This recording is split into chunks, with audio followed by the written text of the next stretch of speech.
Diablo is a certified PC classic, but the series' upcoming third installment isn't the only game to boast some demonic blood. A team that includes several of Diablo's creators has lit a new creative fire with Torchlight, a smooth and modern take on the genre that's easy on the eyes, but difficult to put down.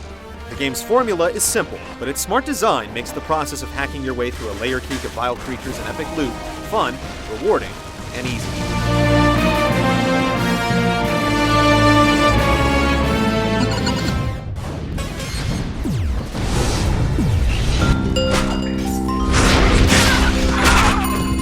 Torchlight's minimal plot setup wastes no time in introducing you to the dungeon you'll raid.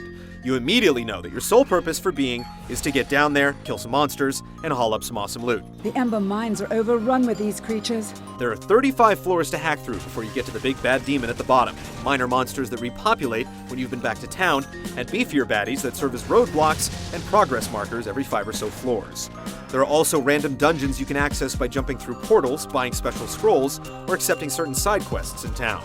And though most of the maps are randomized, interactive elements like moving bridges, shrines, and staircases make the areas feel like more than a haphazard series of rooms and corridors.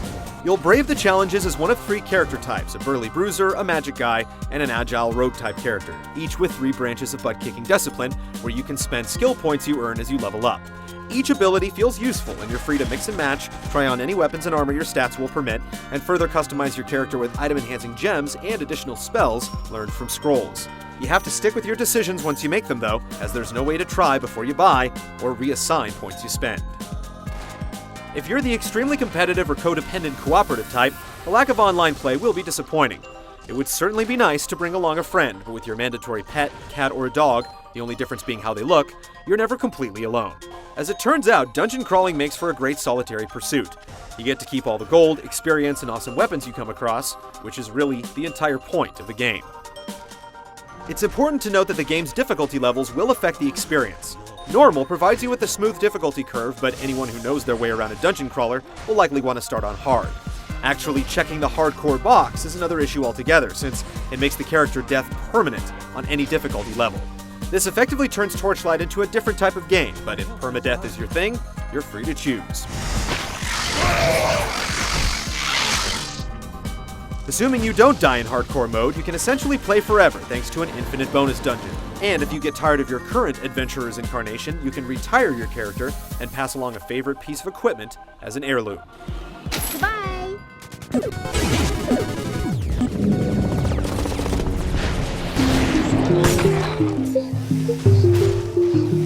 Delving into Torchlight's dungeons is fairly easy. As you crawl through the progressively more difficult floors, you'll acquire progressively better loot and increase your stats and skills. You'll also need to hit the occasional lever, but for the most part, your concern is taking out anything that stands in your way and mitigating what pain comes at you. The controls are straightforward. You simply click on where you want to move or what you want to attack, and right-click to use your main ability. You can make use of the selection of spells and abilities so long as you have enough mana for the job. Of course, you'll have red and blue potions hotkeyed for quick refills. It's repetitive and very mechanical to a certain extent, and beating enemies requires nothing but the most basic of strategies. Keep clicking until they're dead. You'll put much more thought into building your character and buffing up your equipment. There are always decisions to make as to which skills to focus on and which stats to improve. There's no shortage of stat-boosting gems to embellish your gear with, and since your gear gets better as you play, you'll have to choose whether to blow your enchants on what you have or bank them till you get something better. You'll certainly feel yourself growing more powerful as a result of all this. Your pet also adds a lot to the experience. He's nowhere near as powerful as you, but he can easily take on weaker enemies. You can fit a few rings and an amulet on the little guy, feed him fish to transform him into different kinds of beasts, and load him up with spells that he'll automatically put to use. While he helps out in combat, he'll truly earn your love by dragging unwanted loot back to the surface to sell, saving you a trip to town and letting you stick to the business at hand. Your pet has returned. That business is, of course, killing everything in sight and collecting all the loot you can lay your hands on. You'll find tons of treasure as you descend, with different attack rates and bonuses, elemental effects, and defensive buffs. If anything, there may be a little too much, since you'll feel compelled to pause after every fight to clean the floor of even the lowest value crap.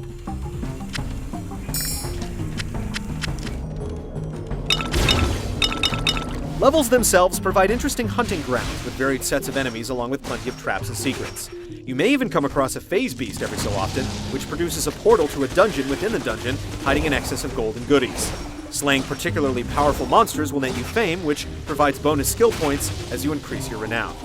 You can always feel yourself moving forward in some way, and that feeling can easily keep you playing the game for hours on end.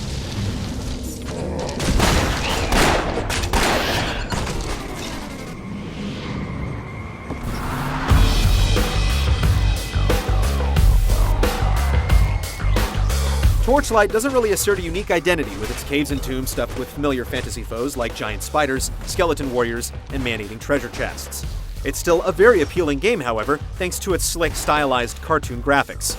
Each area has its own theme, and there's generally enough visual variety to sustain your interest in seeing what's next. The game also makes good use of sound. Sound effects in particular add a little reality to your every action, whether you're quaffing a potion, firing off a powerful spell, or simply moving items around in your inventory.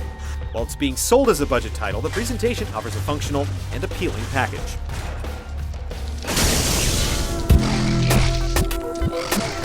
Torchlight applies a smooth and modern design to a time-tested concept. The result is a successfully crafted and eminently playable dungeon crawler at the attractive price of $20. The one downer is the puzzling lack of online play. If other titles on the market aren't satisfying your urge to level up and amass a towering hoard of loot, there's a lot to be gained from going at it solo in Torchlight's dungeons.